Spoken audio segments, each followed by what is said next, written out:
اور آپ کے باقی دن کے حصے میں آپ اچھی طرح اپنے کاموں کو سر انجام دے سکیں۔ حضرت علی رضی اللہ تعالیٰ عنہ نے فرمایا کہ میں نے اللہ کے نبی صلی اللہ علیہ وآلہ وسلم سے سنا تھا کہ کھانا کھا کر فوراً سویا کریں، کیونکہ اس سے انسان کے دل میں بھی سختی پیدا ہو جاتی ہے۔ اور آج کی تاریخ میں تو یہ بات اس حد تک گہرائی تک آ پہنچی ہے کہ یہاں پہ ڈاکٹرز کا بھی یہ ماننا ہے کہ اگر انسان کھانا کھا کر فوراً سو جاتے ہیں تو وہ دل کے مرض مبتلا ہو جاتے ہیں۔ اور یہی بات 1400 سال پہلے نبی کریم صلی اللہ علیہ وآلہ وسلم نے فرمائی تھی۔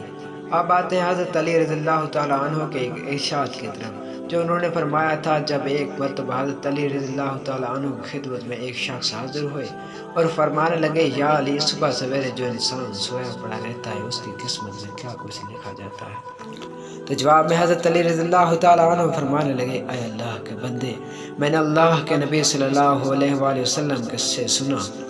جو بھی انسان صبح کے اوقات میں سویا پڑا رہتا ہے اور فجر کی نماز بھی قضا کر بیٹھتا ہے، اور یا پھر وہ فجر کی نماز ادا کر کے سو جاتا ہے، تو جب فرشتے آسمانوں سے ان کے مقدر کا رزق لے کر زمین کی طرف آتے ہیں اور وہ رزق انسان میں بانٹنے لگ جاتے ہیں، تو وہ انسان سوئے ہوئے ہوتے ہیں۔ اسی وجہ سے وہ فرشتے وہ رزق واپس اپنے ساتھ لے کر آسمانوں کی طرف لوٹ جاتے ہیں، اور جب وہ نیند سے فارغ ہو کر اٹھتا ہے، بیدار ہوتا ہے، تب ایسے لوگ رزق کی تنگی کی شکایت کرتے ہیں۔ آپ نے دیکھا ہوگا جب اکثر لوگ رزق کی تنگی کی شکایت کرتے ہیں، آپ ذرا ان سے پوچھ کر دیکھیں، یہ صرف ایک آزمانے کے لیے آپ پوچھیں تو صحیح، آپ جب ان سے پوچھیں گے کہ صبح کتنے بجے اٹھتے ہو، تو وہ آپ کو جواب میں لازماً یہی کہیں گے کہ ہماری آنکھ تو سویرے کھلتی ہی نہیں، ہم صبح اٹھتے ہی نہیں، اٹھنا بہت مشکل ہے ہمارے لیے، لہٰذا یہی وجہ ہے جس کی وجہ سے وہ رزق ان پر تنگ کر دیا جاتا ہے، اور پھر وہ تنگ دستی اور بے روزگاری کی شکایت کرتے پھرتے ہیں۔ تو آپ سے گزارش ہے کہ آپ صبح سویرے اٹھا کریں، آپ سویرے نماز ادا کیا کریں، اور کوشش کریں کہ مرد حضرات جماعت کے ساتھ نماز ادا کریں، پھر قرآن کی تلاوت کریں، اس کے بعد آپ اپنے دن کی شروعات کریں۔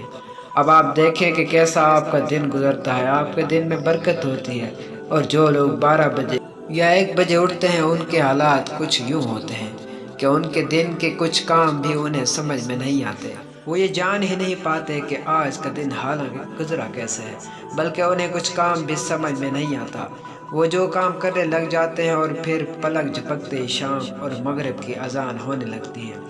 اور جو انسان سویرے جاگتے ہیں وہ اپنے کام بھی بھرپور طریقے سے سر انجام دے پاتے ہیں،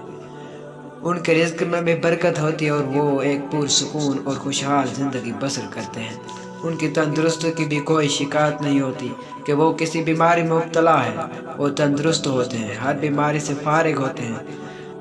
رمضان کے مہینے میں انسان کے صرف کھانے پینے کا شیڈول متاثر نہیں ہوتا ہے، بلکہ سحری میں جاگنے کے سبب دن بھر کی نیند کا شیڈول بھی متاثر ہوتا ہے، جس کی وجہ سے کچھ بے احتیاطیوں کے سبب رمضان کے مہینے میں جہاں صحت بہتر ہونی چاہیے، وہیں پر صحت نہ صرف خراب ہوتی ہے بلکہ مختلف بیماریاں بھی گلے پڑ جاتی ہیں۔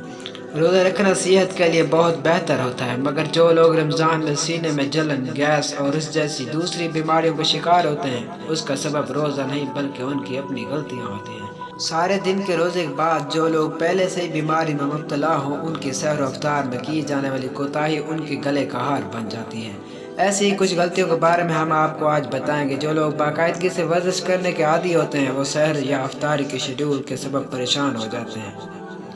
ایسے لوگ اکثر سحری یا افطاری کے بعد ورزش کرتے ہیں، جو کہ ایک بہت بڑی غلطی ہے۔ اس سے ایک جانب تو بد ہضمی کا خطرہ ہوتا ہے، اور دوسرا اس کی وجہ سے ہڈیوں اور پٹھوں میں درد بڑھ جاتا ہے۔ لہٰذا اگر ورزش کرنا ضروری بھی ہے تو اس کے لیے سب سے بہترین وقت سحری سے پہلے کا وقت ہوتا ہے، کیونکہ اس وقت میں انسان کا معدہ خالی ہوتا ہے اور صحت کے لیے بہتر ہوتا ہے۔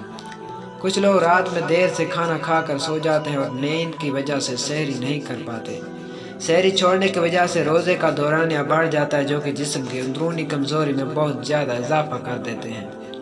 جس سے نہ صرف چہرے کی چمک دمک ماند پڑ جاتی ہے بلکہ قوت مدافعت میں بھی کمی واقع ہو جاتی ہے۔ اس وجہ سے بہتر یہی ہوتا ہے کہ سحری کے وقت بھلے 1 گلاس پانی کا 1 کھجور ہی کیوں نہ کھا لی جائے، مگر لازمی طور پر سحری کی جائے۔ افطار کے بعد پیٹ میں جب دن بھر کے بعد غذا جاتی ہے تو انسان سستی کا شکار ہو جاتا ہے۔ اکثر لوگ افطار کے بھاری بھرکم کھانے کے بعد سونے لیٹ جاتے ہیں، اور ایسی ہی غلطی لوگ سحری کے وقت بھی کرتے ہیں اور کھاتے ہی سو جاتے ہیں، جس کی وجہ سے رمضان کے بعد ایسے لوگ موٹاپے کا شکار ہو جاتے ہیں، یا پھر ان کے خون میں کولیسٹرول لیول بڑھ جاتا ہے جو کہ بیماری کا سبب بن سکتا ہے۔ اللہ پاک ہمیں دین کی سمجھ نصیب فرمائے اور ہمیں نیکوکاروں میں شامل کرے، آمین۔ ناظرین، کمنٹ باکس میں اللہ کے 99 ناموں میں سے ایک نام ضرور ٹائپ کریں۔